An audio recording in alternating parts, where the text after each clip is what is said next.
At Bryan Health, we care for patients, educate tomorrow's healthcare providers, motivate our community with fitness and health programs, and collaborate to continually improve how we serve others. That's why we're proud to present Bryan Health Radio.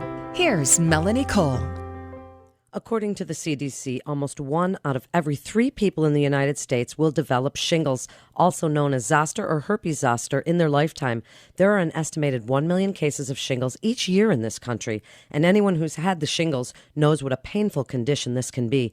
My guest today is Dr. Suzanne Vandenhul. She's a family physician with Southeast Lincoln Family Medicine, part of Bryan Physician Network. Welcome to the show, Dr. Vandenhul. What is shingles? Shingles is a recurrence or a reawakening of the chickenpox virus. If anyone has ever had chickenpox infection in the past, maybe a couple of years ago, maybe decades earlier, if you have that infection, when the infection goes away, the virus actually remains in the body. It's not like a cold that you fight off the infection and the virus is gone for good. This specific virus remains dormant in the body, and whenever there's an opportunity, it can just waken up and cause a different kind of rash that's different from chickenpox, and we call that shingles. Is this considered an autoimmune disorder? Shingles is not an autoimmune disorder. Autoimmune disorders occur when our body attacks itself or makes antibodies against some specific part of itself. Shingles is when the virus wakes up and causes another infection. So how do people get shingles, and is there a genetic component at all? Well, like I said, shingles can occur if somebody has had chickenpox before, and the virus lies dormant in the dorsal nerve root of the spinal cord. If that person's immune system becomes weak for a variety of different reasons, that virus that's already in their body can wake back up and cause a new infection. And a lot of different things can weaken the immune system. HIV or AIDS is one thing that definitely weakens the immune system.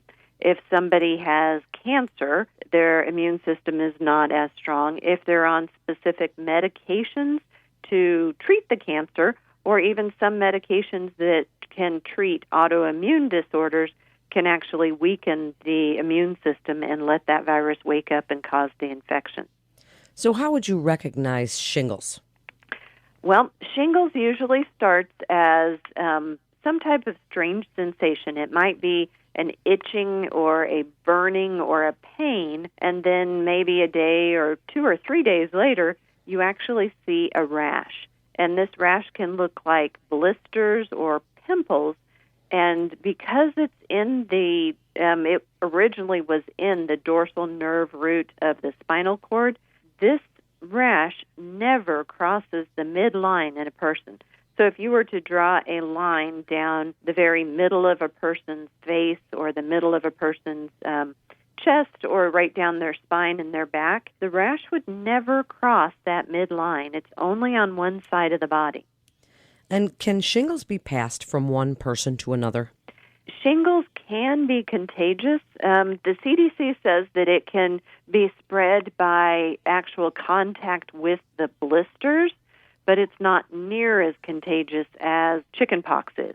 And nowadays, so many people are getting the vaccine for the chickenpox that they have antibodies to chickenpox, which also gives them antibodies to shingles because it is the same virus. It's just manifesting in a different way. So shingles can be contagious if you come into contact with someone who has never had the chickenpox vaccine, somebody who is immunocompromised, someone like a baby that's too young to get the vaccine yet. Those are the people that would probably be at risk for getting chickenpox from the shingles. You can't actually get shingles from somebody who has shingles, but you could get chickenpox from someone who has shingles if you come into contact with the actual active blisters. So now speak about treatment for shingles. If somebody notices these feelings that you've had or the rash, what kind of doctor do you go see, and is there anything that can be done about it? Well, you want to get in and see a doctor as soon as possible. It does not have to be a skin specialist like a dermatologist. Most primary care physicians have experience with this, so you can see your regular family physician, pediatrician, internal medicine, urgent care clinic, or emergency room doctor. Anyone who's ever seen the rash before knows what it looks like, and once they hear the history and see what the blisters look like, they'll be able to say, oh, yes, that's definitely shingles, or it's nothing to worry about.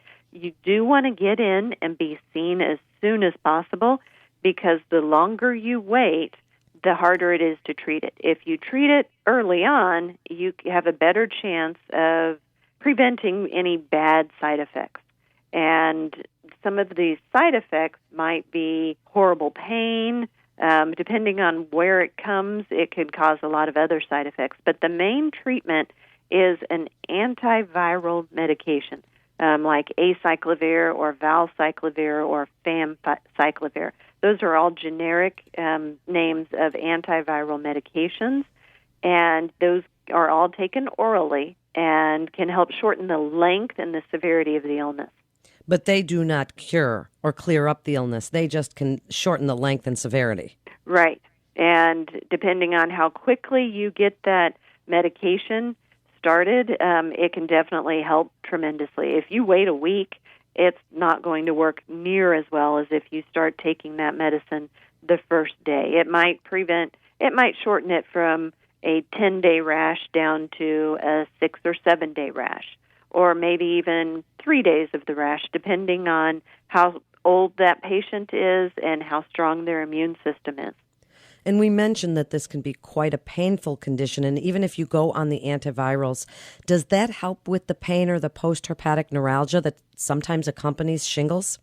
It can help with it. The sooner you get started up on the medicine, the more it will help. If you wait longer, there's a greater chance that you will get that post-herpetic neuralgia, and that means nerve pain that happens after the infection. That pain can be a burning pain. It can be a throbbing pain. I've had patients say it is the worst pain of their life, and other than the antiviral medication we can give them, sometimes there's some nerve medication like gabapentin that can help with that pain.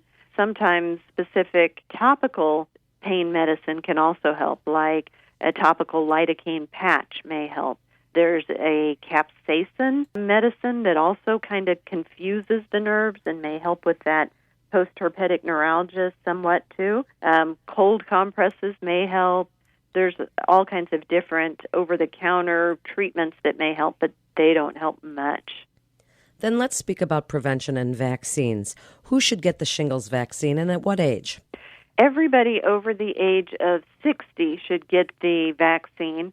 It has been tested in patients as young as 50, but there is no insurance company that will cover it before the age of 60. So if you're 60 and you have had chickenpox at any time in your life, you should definitely get that vaccine. You don't want to wait until you have shingles, because then it's too late.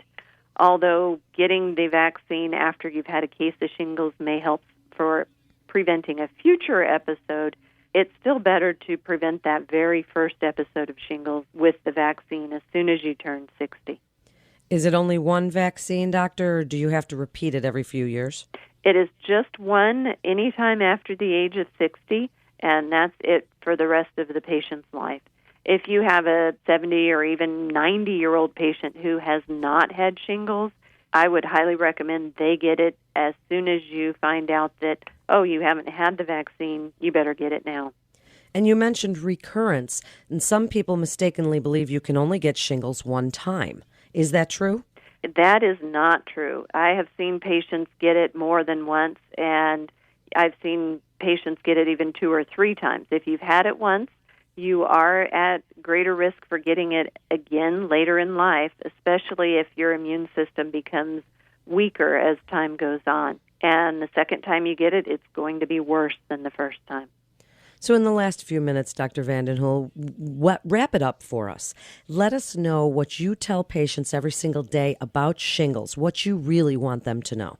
when I see a patient who is 60 years old or coming in for their very first Medicare wellness exam, I ask them if they've ever had chickenpox, and then I review all of their vaccines with them. If they have not had this shingles vaccine, I highly recommend it.